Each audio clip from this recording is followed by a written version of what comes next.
Assalamualaikum, perkenalkan saya Neti Amalia, CGP Angkatan 6 dari SD Muhammadiyah 020. Pada kesempatan kali ini saya akan melakukan refleksi terhadap pendidikan menurut Ki Hajar Dewantara. Menurut Ki Hajar Dewantara, mendidik dan mengajar adalah proses memanusiakan manusia sehingga harus memerdekakan manusia dan segala aspek kehidupan, baik secara fisik, mental, jasmani, dan rohani.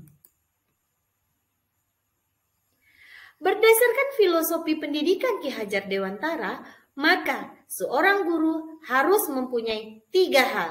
Yang pertama, ingarso sung tulodo, artinya, maka orang tua adalah guru sebagai suri tauladan anak dan siswa. Di dalam poin ini, bahwa pendidikan pertama seorang anak adalah dari orang tuanya. Membina karakter atau membangun karakter seorang anak pertama dimulai dari rumahnya. Yang kedua, ing madia mangun karso, yang artinya yang di tengah memberikan semangat ataupun ide-ide yang mendukung. Jadi kita sebagai seorang guru harus mampu memberikan ide, memberikan semangat, serta mendukung segala aspek yang dimiliki oleh siswa, segala potensi yang dimiliki oleh siswa. Yang ketiga adalah Tutwuri Handayani, yang merupakan di belakang memberikan motivasi. Kita sebagai guru harus mampu memberikan motivasi, mendorong siswa sehingga tingkat kepercayaan diri seorang siswa lebih meningkat lagi. Kemudian, sebelum saya memahami atau sebelum saya mempelajari pendidikan menurut Ki Hajar Dewantara, saya merupakan seorang guru yang meminta seorang siswa harus mampu mengerjakan, melakukan apa yang saya inginkan. Namun, pada saat itu saya berpikir bahwa saya adalah contoh, saya adalah pedoman, maka siswa saya harus mampu melakukan apa yang bisa saya lakukan. Namun setelah saya mempelajari pembelajaran menurut Ki Hajar Dewantara ini, saya sadar ternyata menjadi seorang guru itu tidak perlu menuntut siswa seperti apa yang kita mau, tetapi kita meminta siswa menjadi seperti apa yang mereka bisa dengan motivasi dan dorongan yang kita berikan. Kita tidak bisa menuntut seorang siswa menjadi pelukis sementara dia hobi untuk berpuisi. Jadi di dalam setelah saya mempelajari Ki Hajar Dewantara ini, saya mengerti ternyata setiap anak memiliki potensi dan bakat tersendiri yang perlu kita kembangkan, perlu kita motivasi, dan perlu kita beri dundungan.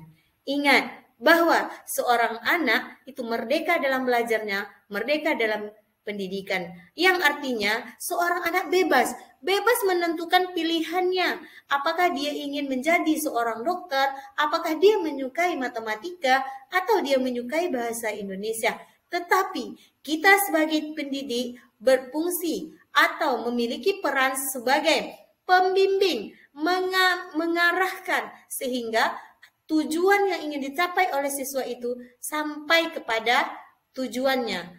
Jangan seperti di saat kita ingin ke pasar. Ketika kita meminta seorang anak untuk pergi ke pasar tanpa kita memberikan petunjuk jalannya, mungkin dia akan bisa sampai ke pasar dengan bertanya ke orang-orang sekitar. Tetapi alangkah lebih baiknya sebelum kita meminta, kita arahkan, kita berikan arahannya, kita sampaikan bahwa sebelum menempuh atau sebelum sampai ke pasar, bahwa inilah tahap-tahap atau perjalanan yang akan mereka lalui. Jadi setelah saya mempelajari pendidikan menurut Ki Hajar Dewantara, saya sebagai seorang guru berusaha semoga saya bisa menjadi guru impian, dan saya yakin saya mampu bisa dengan menerapkan pembelajaran-pembelajaran yang berbasis kepada siswa, yang mana di sana saya akan memberikan motivasi, memberikan dorongan, memberikan bimbingan, dan Yang terlebih lagi saya harus memahami terlebih dahulu seperti apa siswa saya. Demikian refleksi pendidikan Ki Hajar Dewantara menurut pendapat saya. Terima kasih. Assalamualaikum warahmatullahi wabarakatuh.